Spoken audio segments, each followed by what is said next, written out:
Hablar de democracia, hablar de dictadura. Hoy, terrorismo de Estado.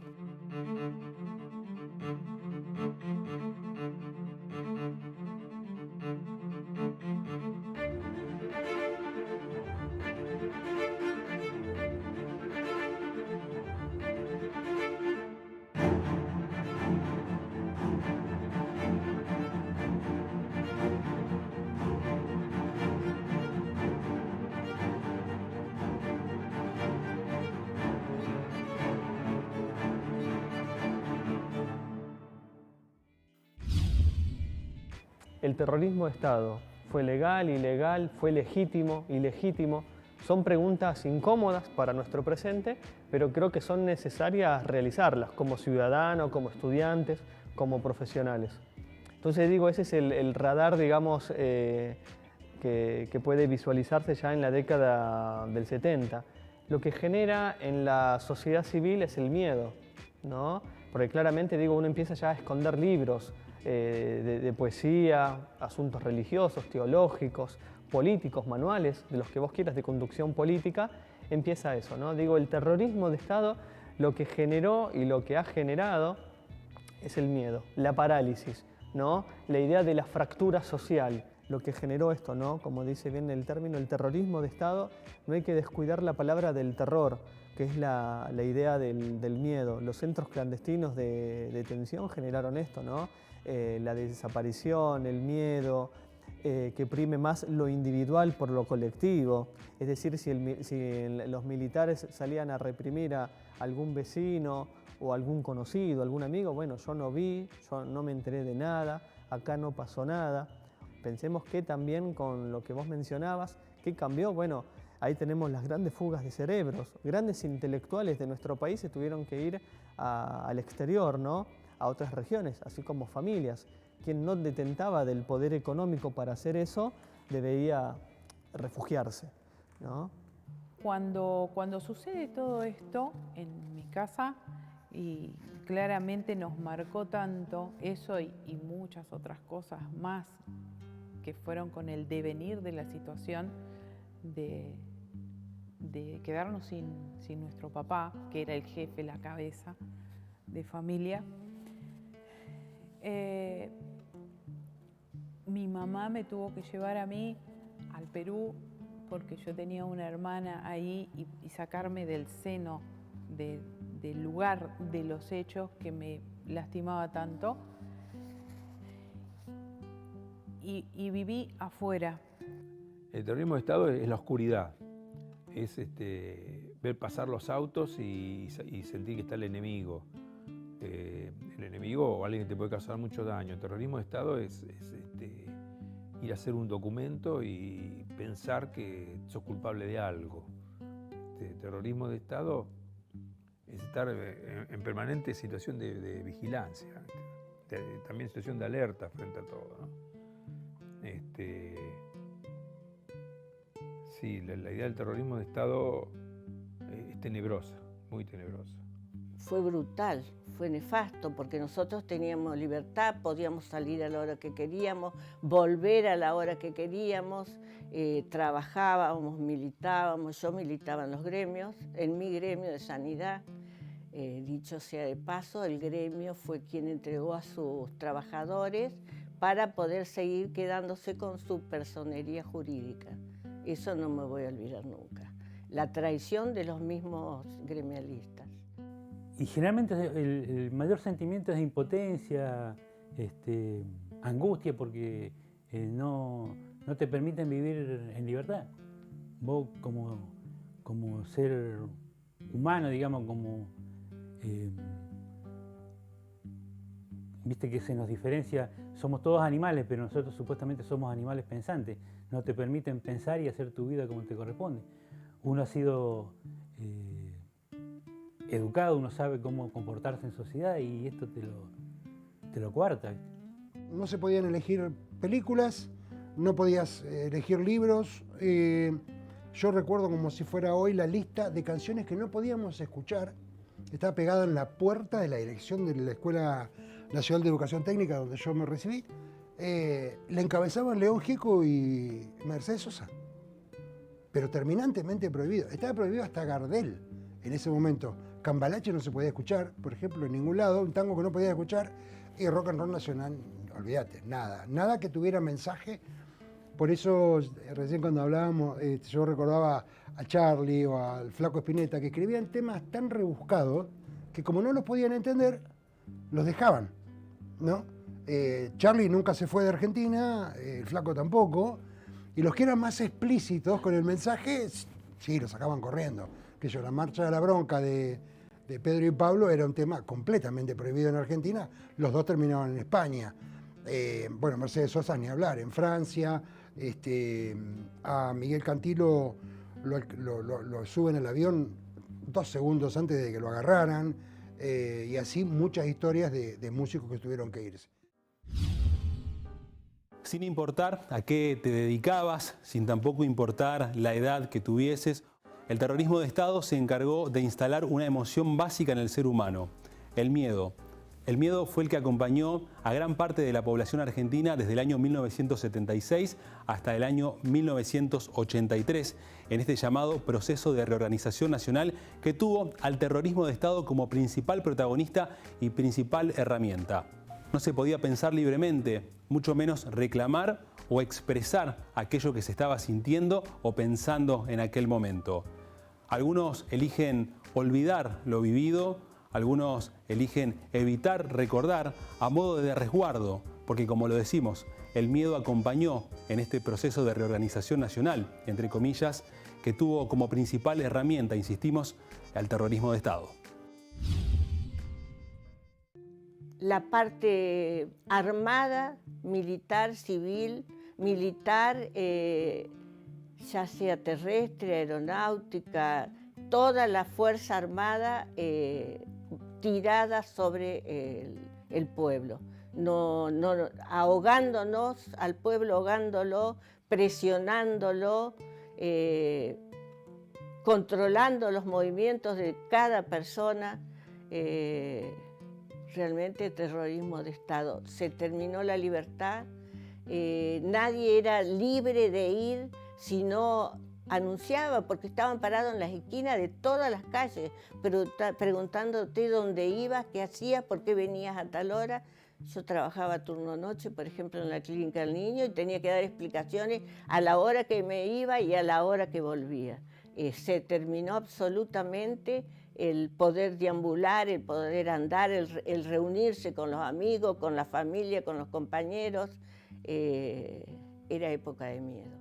Mi papá era comerciante, tenía un negocio grande en la parte delantera del frontal de la casa, ahí era el negocio. Entonces cuando sintieron los golpes pensaban que alguien venía a comprar algo, no sé, y mi papá se levantó, pero tampoco se alcanzó a vestir, salió en calzoncillos y lo hicieron quedar en la parte de adelante del negocio. Y el resto de la familia, todos estaban, mis hermanos que eran adolescentes, y el más grande tendría 21 años, el otro tenía 16, otra tenía 17 años. Ellos quedaron en la parte de adentro de la casa, y cuando ellos se fueron, que aprovecharon y se llevaron cosas, se robaron plata, joyas de mi mamá y todo eso, entonces cuando ellos cierran la puerta y se van, todos nos levantamos, nos reincorporamos y vamos en búsqueda de mi papá, porque necesitábamos saber que el grupo estaba completo.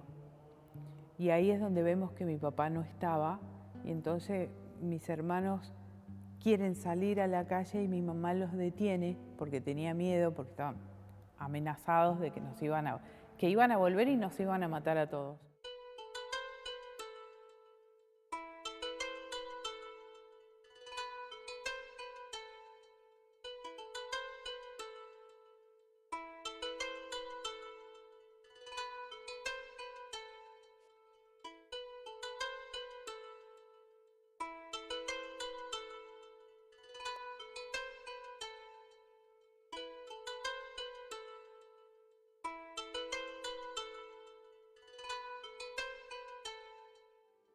si bien estamos hablando del terrorismo de Estado, hay un determinado sector social, digo de manera colectiva o individual, que se sintió protegida, que lo vio de buena manera.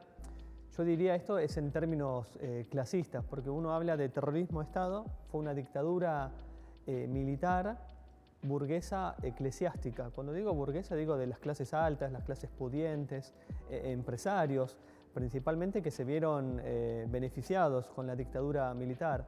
Por ponerte un ejemplo, con la llegada de la junta militar al poder, lo que se establece es justamente un proceso de desindustrialización de lo que se venía llevado a cabo hace 30 años antes de la Argentina, este proceso de la industrialización. Bueno, ahora se empieza ya a quitar todos esos resortes.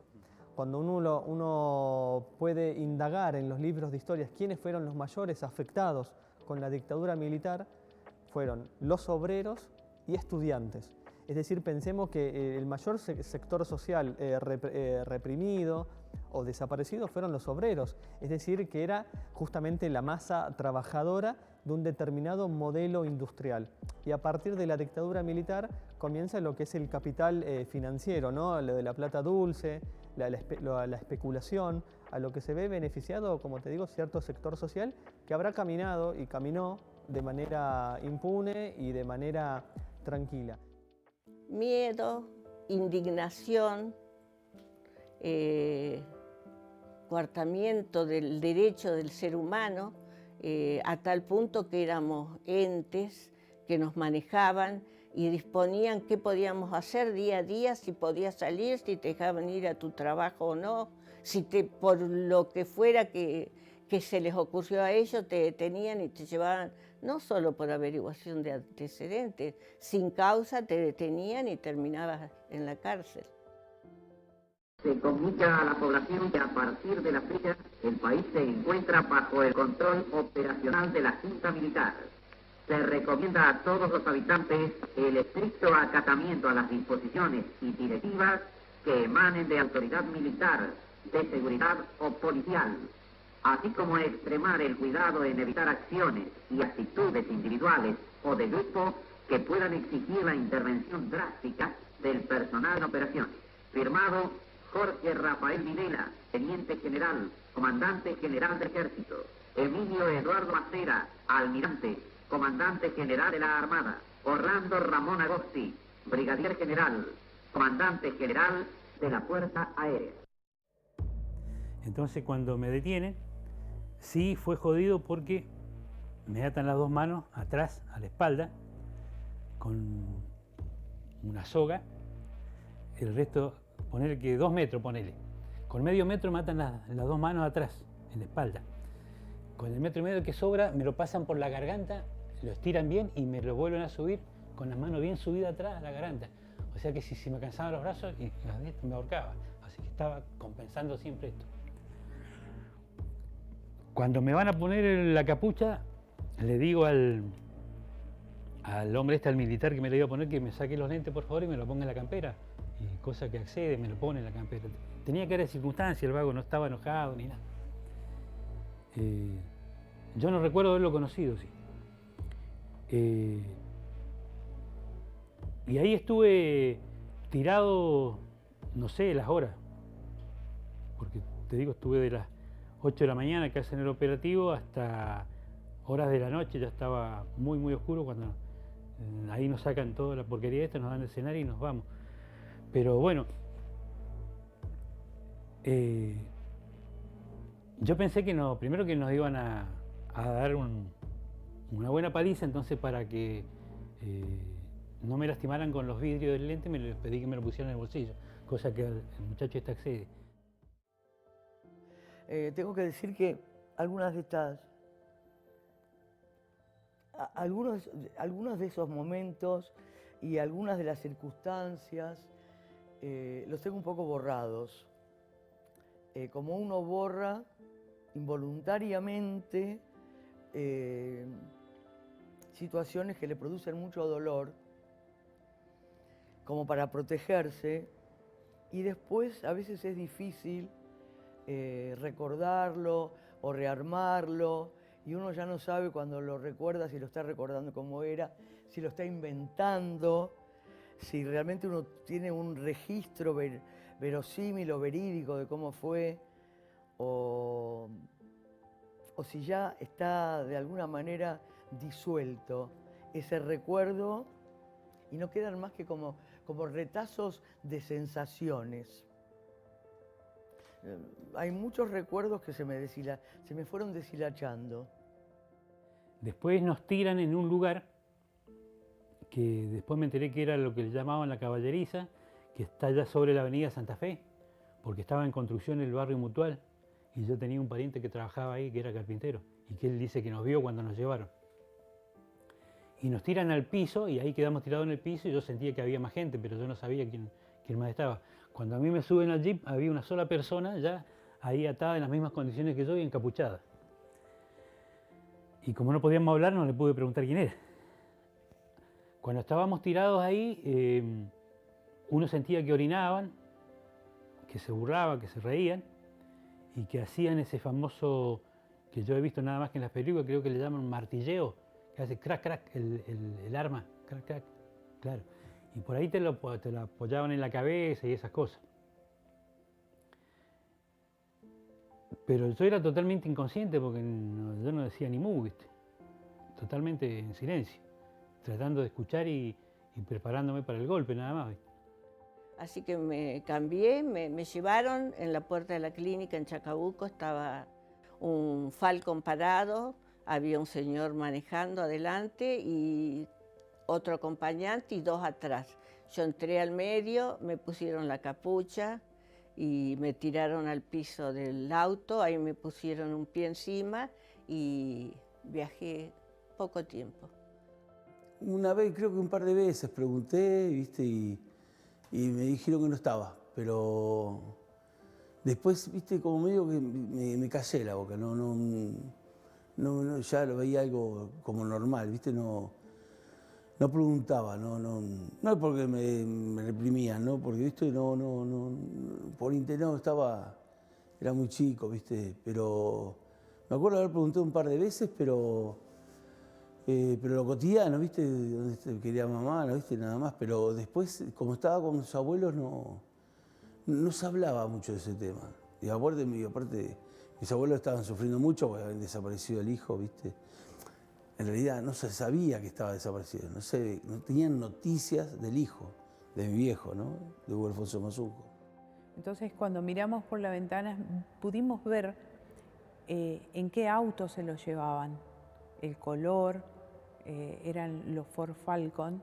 Y al día siguiente, cuando amanece, mi mamá fue a la jefatura de policía y no sé, se entrevistó con alguien, pidió y dijo que esos autos se habían llevado a su marido. Y le negaron todo, le dijeron que no, después le dijeron que lo iban a buscar. Violencia armada, violencia simbólica, intolerancia, imposibilidad de poder expresar los sentimientos o pensamientos. Son algunas de las características que cuentan nuestros invitados e invitadas que decidieron participar de este programa para contarnos lo vivido en este proceso de reorganización nacional que, insistimos, tuvo como principal herramienta al terrorismo de Estado. Terrorismo de Estado que generó muchas veces mirar hacia otro lado, que generó el individualismo en la sociedad, el sálvese quien pueda, el yo no me meto. Terrorismo de Estado que fue marcado a través del miedo sin importar de quién se tratara. Terrorismo de Estado, que es el tema que tenemos hoy y que continuamos compartiendo a través de la historia de cada uno de nuestros invitados. Llegamos a un lugar, me bajaron, me tiraron en un lugar, una habitación, me di cuenta, en un banco frío de cemento y ahí me di cuenta que había más gente, porque después interpreté que cuando llegaba alguien, los compañeros que estaban ahí garraspeaban o hacían algún ruido para que sepamos que no estábamos solos, que había más compañeros. Sin saber dónde estaba, hasta que a las 12 del mediodía escucho el campanario de la catedral, que está a 20 metros de la D2, y ahí me di cuenta que estaba ahí detenida. Y ahí escuché la tos de mi hermano al rato, supe que estaba en ese lugar también, y empezó la odisea, digamos, de sacarnos todos los días a interrogarnos, a torturarnos, a pedir nombres, a pedir contactos, y por supuesto que todo era a través de tortura. Vienen y me cargan. Yo había estado, no sé, ponerle detrás del pabellón blanco en 20 centímetros de nieve, parado un par de horas. Después maniatado así, ya estaba acalambrado, yo no podía apoyar los pies, no podía caminar. Me llevan colgado a lo que era el Consejo de Guerra. Ahí, cuando me llevan colgado, es más, creo que ni me dolían los brazos, mirá que me llevaban colgado de los brazos y no sentía nada. Lo que sí siento un ruido, que fue un golpe que me dieron en la cabeza. Y uno de los militares dice, no, con la campana no. Después me hacen el interrogatorio que preguntaban si a qué célula pertenecía, quién eran mis compañeros, cuáles eran nuestras actividades. Y yo le decía lo mismo, yo soy un trabajador del petróleo, en el día trabajo y a la noche estoy terminando mi secundaria en el DINEA, estaba en el CEN 18. Y como yo te comenté hace un rato que era católico, apostólico y romano, sigo siendo, pero ahora no practico, por la época estaba acostumbrado a decir siempre la verdad. Aparte, el que dice la verdad no se equivoca nunca. Me mantenía en las mías. Entonces, como no escuchaban decir lo que ellos querían, me mandaron al paredón para fusilarme. Como yo era un inconsciente, como te estaba diciendo, yo pensaba mucho en mi vieja, que le estaba dando un dolor de cabeza a mi vieja. Entonces yo trataba debajo de la capucha y de todo eso, de poner una cara serena, tranquila, si es posible risueña, y tratar de mantenerla para que cuando me mataran, cuando las balas me atravesaran, no cambiara. Entonces, creyendo que cuando le entregaran el cadáver a mi vieja por lo menos iba a llevar la conformidad de que no había sufrido. Que muchos civiles colaboraron. De hecho, acá tuvimos intendentes civiles apoyados por los militares. Y eso es mejor no hablarlo, ¿no? Y hay muchas cosas de las que mejor no hablar. Nos enteramos hace muy poco tiempo del asesinato de una docente frente al casino de oficiales del Río Grande. Hay muchas cosas de las cuales es lo mejor no hablar para gran parte de la sociedad. Fue Argentina, en realidad, porque participaron. Cafiero, por ejemplo. Antonio Cafiero se llevó a la tumba a su decreto de exterminio y nadie dijo nada de Cafiero. Y hoy su nieto es el canciller argentino, ¿no? Había todo un despliegue de operativo militar. Nada fue al azar en cuanto a el ejercicio militar. La cúpula ya lo tenía todo pensado, planificado, sistematizado. Es cierto también, porque de esto hay diferentes miradas históricas, que hubo un apoyo o no, lo dejo ahí como a modo de debate, un apoyo civil, general, y ha quedado ese sentido común cuando hay alguna huelga o hay algún término de desorden en la sociedad, bueno, que vuelvan los milicos. Desde la cuestión económica se atacó a la clase baja, pero claramente marca que estaba todo organizado, porque no solo se lo atacó desde la cuestión económica, sino también desde la cuestión social, es decir, no solo que no te va a alcanzar para vivir de manera digna, sino que al momento de salir y reclamarlo, también vas a ser reprimido. Claro, es cierto, ¿sí? La parte económica es una parte, digo, constitutiva de la política, y ahí también tenemos lo social, ¿no? Y lo jurídico, digo, se van a prohibir las huelgas, los sindicatos, los partidos políticos, algunos ya estaban prescriptos, digo, de hace 30 años. Es decir, que la represión va a estar por todos los frentes de la sociedad, político, económico, social y cultural. Eso, digamos, ese es el panorama general, es el contenido de la dictadura militar. Empieza a promoverse, digo, la idea del egoísmo, ¿no? Del mérito, pero ahora puesto como la meritocracia, ¿no? y si al otro lo secuestraron, desaparecieron, como hablábamos hace un ratito, bueno, es porque hizo algo, ¿sí? Algo pasó.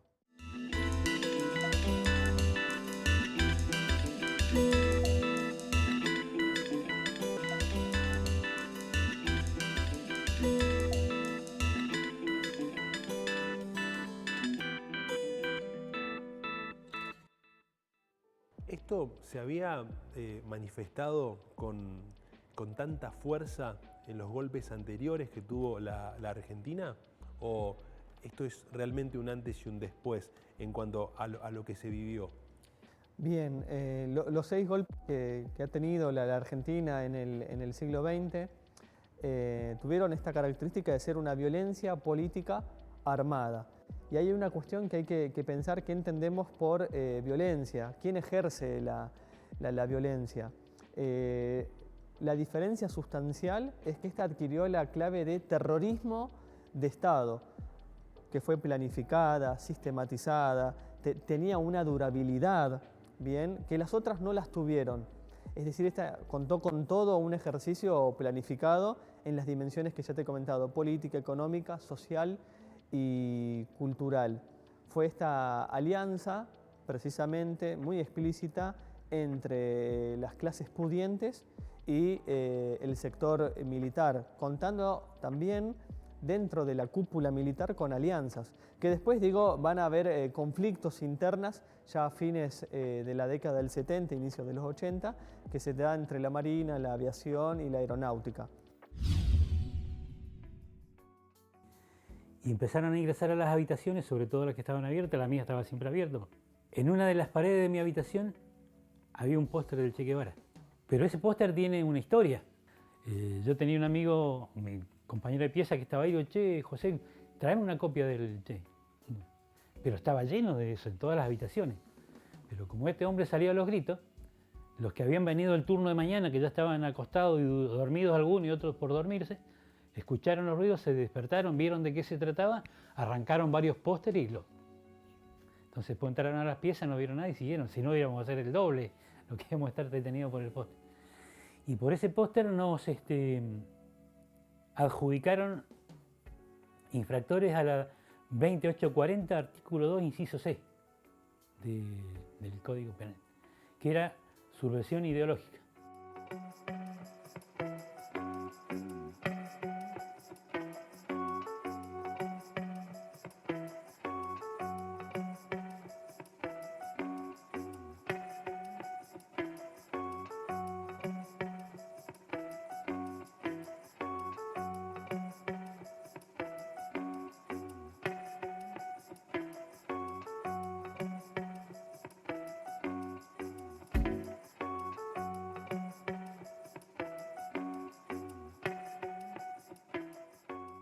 También se interrumpió la educación, la escuela secundaria y la universidad eran atropelladas diariamente en horas de clase, requisando las aulas, con hombres ya iban a buscar, a detener a determinadas personas, o sea que fue el primer año que yo viví en libertad, totalmente interrumpida y con temor. En la universidad mucha gente dejó de asistir porque cotidianamente entraban a las aulas a golpear a la gente, a interrogarlos ahí mismo en el lugar y a otros directamente los llevaban a la D2.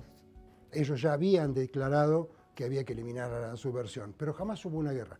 Fue terrorismo de Estado, exactamente. Fue el Estado haciendo uso de todo su poder y de todo su aparato en contra de grupos que pensaban diferente. Cada uno podrá llamarlo y calificarlo como quiera, pero esto no fue una guerra, eso fue un exterminio que termina con 30.000 personas desaparecidas, torturadas, secuestradas, bienes desaparecidos, bebés apropiados. O sea, no hubo guerra. El terrorismo de Estado es eso, el Estado contra cualquiera que piense distinto, aún haciendo uso de las armas y matando gente como lo hicieron ellos, ¿no? Creí que era el final, creí que de ahí no íbamos a salir, porque ya sabíamos lo que pasaba con las detenciones, ya hacía tiempo que estábamos con este golpe de Estado y sabíamos cómo se trataba a los detenidos. estupidez de la edad. Otra explicación no hay.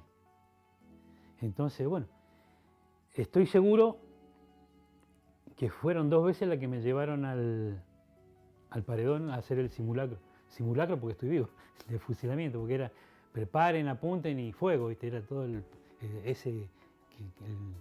creo que le dicen martilleo, ¿puede ser? O algo así, en las películas sale siempre crack, crack, crack, crack, cuando cargan las armas. Y sí, después viene una persona, se me acerca, me dice, mi hijo, ¿cómo se siente? Dice, yo soy el médico, ¿está bien? Sí, no, sí, estoy bien, no se haga problema. Pero no siente nada, no le duele nada. No, le digo, tengo bronca nada. ¿Y por qué tiene bronca?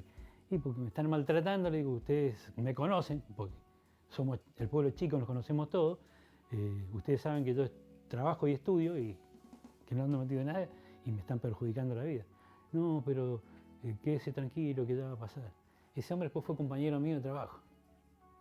Tengo esos recuerdos de que, nada, mi hermano tenía 8, yo tenía 7 años, que recién hacía 15 días había cumplido 7 años. Tengo todos esos recuerdos porque yo andaba con mi mamá y con mi hermano para todos lados porque éramos los más chicos y entonces toda esa realidad a nosotros no nos pudieron filtrar, o decir, no, para que no le haga mal, lo dejo o no digo algo, o sea, de cuidarnos de eso. Pero después de todo lo que vimos y lo que vivimos, creo que no había forma de no sufrir, de no saber la verdad, ¿no? Está en esto, en la planificación, los centros clandestinos de detención, desaparecer a la gente. Digo, eso fue el cambio sustancial, ¿no? Porque, ¿cuál fue el sentido de desaparecer gente? Yo, en términos jurídicos, desaparezco a alguien, digo, y evito todo tipo de preguntas. Esto lo dijo muy de manera inteligente Rafael Videla, ¿no? Si yo desaparezco a la persona, se desaparecen todas las preguntas, el cómo, por qué, quién lo hizo, ¿no? No hay muertos, no están, ¿no? Lo cual, digo, es un delito de lesa humanidad. Ahí, digo, ya se rompen los derechos elementales de la condición humana. No puede tener ningún tratamiento especial, es una incógnita, es un desaparecido. No tiene entidad, no está, ni muerto ni vivo, está desaparecido. Ese para mí es el cambio, ¿no? Pero porque también, digo, el terrorismo de Estado, digo, esta convulsión a la que llegó fue por distintos factores, como bien te decía, que aunaron a esta posibilidad, sobre todo principalmente con el peronismo, digo, que soñaba o anhelaba un orden societal diferente, el socialismo, el ámbito de la realidad, una sociedad igualitaria, diferentes nombres, digo, de lo que era el comunismo o socialismo, y ahí se instala esta represión, ¿no? Que ya veía como caldeado el asunto. Como bien decía al principio, digo, la Revolución Cubana del 59 hasta el 76, en la Argentina fue una escalada de violencia. El primer desaparecido, digo, no fue en los 70, ¿no? Que eso debe quedar bien claro. Sí, esta planificación ya fue con un mayor plano de sostén en esa década, también amparado bajo una lógica judicial, ¿no? bajo decretos y bajo esta junta militar que se constituye como el poder máximo. Estuvimos 19 días ahí. En ese tiempo mi papá nos traía la comida al mediodía y un día lo dejan detenido en averiguación de antecedentes. Lo tuvieron una semana, lo golpearon, lo tuvieron en el calabozo una semana. A todo esto empezó viniendo mi mamá con mi cuñada a traernos los alimentos, ya para los 3. Y mi cuñada hacía 5 días que había tenido su bebé y a toda costa querían que ella traiga el bebé con ella a la de 2. Entonces mi mamá le decía que no, que ella tenía que amamantarlo en la casa, que no lo podía. Y a toda costa fueron a casa a buscarlo al bebé para traerlo. Creo que está claro el fin, porque el bebé de 3, 5 días no tenía nada que hacer en investigaciones. Por suerte pudo quedarse en casa, no traerlo, y a los 19 días lo soltaron a mi padre, que volvió a su casa, y nosotros nos llevaron a la cárcel de San Martín. Lo que más me dolía, más allá de la tortura mía, era escuchar a mi hermano cuando lo llevaban a torturar, y bueno, por supuesto que lo hacían a propósito, escuchar los gritos de él. Eso fue lo que más me conmovió, más que el dolor propio. No sé cómo me mueve, para acomodar los brazos todo y la soga, se me mueve un poco la capucha, y el escribiente del consejo ese de guerra era un compañero mío del DINEA. Porque no habíamos mucha gente en Río Grande. Y el DINEA teníamos la suerte de que estaba. Así que la mitad de los alumnos eran del batallón y la otra mitad éramos civiles. Nosotros no podíamos hablar con nadie, estábamos totalmente encapuchados.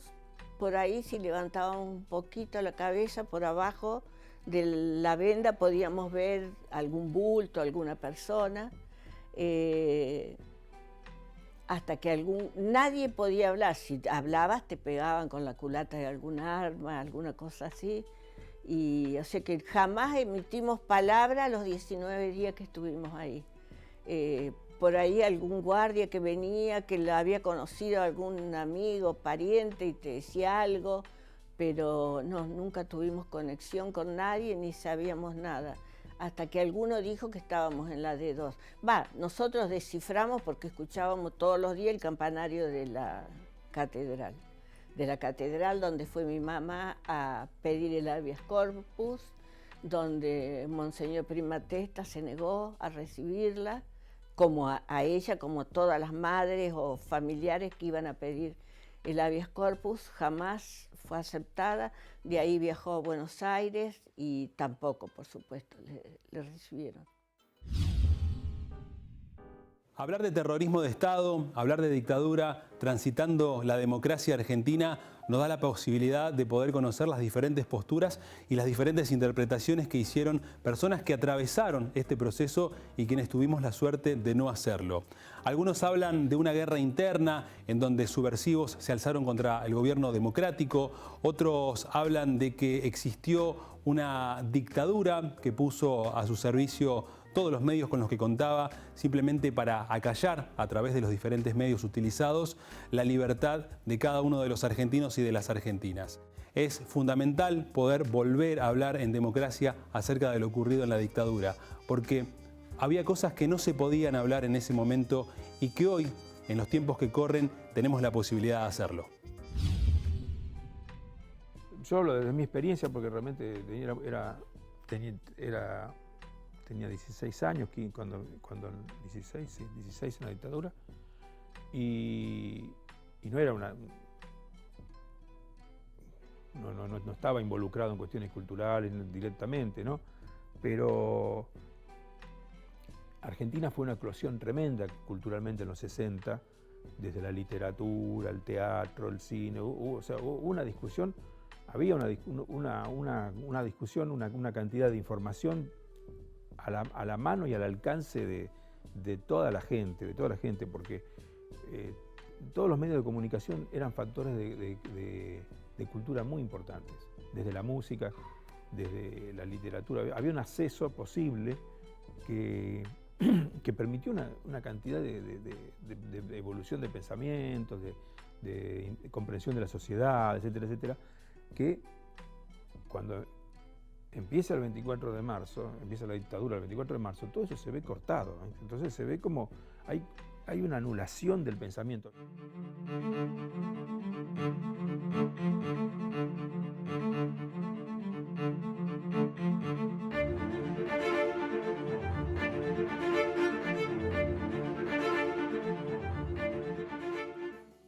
Mi mamá nos dejó a todos en la casa y viajó a Buenos Aires con pocos recursos, pero en la búsqueda de saber de mi papá, viajó y recuerdo que ella estaba en la calle cuando explotó una bomba. Había una terrible guerra y te juro, el 80% de los argentinos ni enterados. Los tipos, la población no sabía nada de nada, de qué mal la pasaban la gente. No, no hay guerra cuando vos sos gobierno. El terrorismo de Estado es aplicar el poder tuyo como Estado sobre personas que no tienen la posibilidad de contar con la misma fuerza. Y había una guerra, pero nadie estaba enterado. El terrorismo de Estado es algo que en ese momento la veían como una amenaza hacia el gobierno militar, entonces aniquilaban todo lo que sea a la amenaza. O lo secuestraban, o desaparecían, pero tampoco, viste, el otro lado tampoco se quedaba quieto, se quedaba, viste, estaba en una terrible guerra había. Yo en esto no voy a justificar a los integrantes del ERP o cualquiera de los grupos en ese momento autodenominados subversivos o guerrilleros, como decían. Pero no hay guerra, no hubo una guerra, fue un exterminio. Había gente que no sabía qué estaba pasando y había mucha gente que negaba. Acuérdate que en la época, yo vivía en Capital, ya ese 85 ya estaba en Capital Federal. Y la gente de la Capital Federal ya lo negaba, ¿viste? Mucha gente que lo negaba, mucha gente que no podía creerlo. Porque yo jugaba al rugby en un club Ciudad de Buenos Aires jugaba. Había gente que todavía apoyaba a los militares. Pues por familia, ¿viste? Por amigos íntimos. Y había gente que no podía creer. Hay gente que no podía creer que empezaba a caer la ficha de a poquito. Pero para mí había de todo. Por ejemplo, la gente que no sabía nada, la gente que no te quiere dar el brazo a torcer y la gente que de a poquito iba cayéndole la ficha. ¿Me entendés? Había negación de todas clases. ¿Entendés? Más en los 80. Los 80 es fatal. Mi mamá apagaba la tele y la verdad que no sé si era porque no quería escuchar o porque no era verdad lo que decían. O tal vez también se me ocurre que era para que nosotros, una manera de resguardarnos a nosotros de la información. Tal vez no fue información real lo que ella veía, por eso no se prendía tele. Yo me empecé a dar cuenta de algo que sospechaba desde hacía muchos años, que es que no se puede creer lo que dicen los medios. Por lo menos no se puede creer sin investigar un poco. No se puede creer como si fuera una verdad. En general lo que yo me acuerdo es que, bueno, repetían algo que se ve que estaban obligados a decir o que elegían decir. O sea, no se podía disentir, digamos. Tengo el decreto firmado por Antonio Cafiero, Isabel Martínez y José López Rega, solicitando el exterminio directamente de la subversión en Argentina, firmado por la Alianza Anticomunista Argentina, que es la famosa AAA. Eso también hay que decirlo, ¿no? Esto empezó antes del golpe de Estado. Fue un cambio muy grande, primero porque ahí supiste de los amigos, quién eran verdaderos amigos, porque cuando fuimos detenidos, fuimos porque yo fui detenida con mi hermano, Ramón Hugo Guevara, él trabajaba como empleado del Correo, también era delegado del Correo, los amigos no nos conocían. A recorrer las historias que nos cuentan nuestros invitados del programa, podemos ver cómo no todos lo vivieron de la misma manera. En lo que sí estamos todos de acuerdo y que es innegable, incluso a 40 años de democracia en nuestro país, es que se vivió un invierno muy largo, como muchos lo mencionan. Un invierno que tenía como característica principal el miedo, el silencio, incluso a veces hasta el desinterés y, por qué no, la complicidad de algunos grupos y también de los medios de comunicación. La pregunta que debemos realizarnos es, ¿existió una guerra? ¿No existió una guerra? Y tener en cuenta de qué hablamos cuando estamos hablando de terrorismo de Estado. Muchas mujeres que buscaban a sus maridos, a sus hijos, a sus hermanos, Eso tengo como terrorismo de Estado, más allá de lo que la palabra en sí engloba lo real, ¿no? Yo, como te decía recién, lo que vivo, lo que he vivido desde esa corta edad. Muchos días, durante mucho tiempo, nos sentábamos en la vereda a ver, porque teníamos la esperanza de que lo íbamos a ver a él regresar. Y cuando veíamos una figura de una persona que venía con las luces de los autos, nos parábamos y no era, y así. Y para mí el terrorismo de Estado es el abuso de la gente que está manejando el Estado, que está gobernando sobre la población. O sea, el poder que tienen o por los votos o por las armas es usado en detrimento de la población civil. Coartar la libertad de movimiento y de pensamiento de la gente por medio de la fuerza, digamos. O de las armas o de las leyes, que es la fuerza que te domina siempre. Cuando se habla de terrorismo de Estado, me viene, por un lado, una gran impotencia,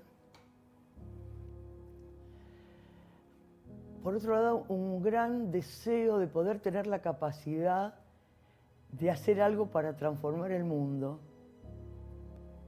y para que no exista nunca en ningún lugar algo así. Y en ese sentido siento como una gran responsabilidad. Yo sé que mucho no es lo que yo individualmente puedo hacer, pero me parece que algo, cada uno de nosotros en su lugar, puede aportar, aunque sea un pequeño granito de arena, para que vivamos de una manera mejor y eso no vuelva a suceder.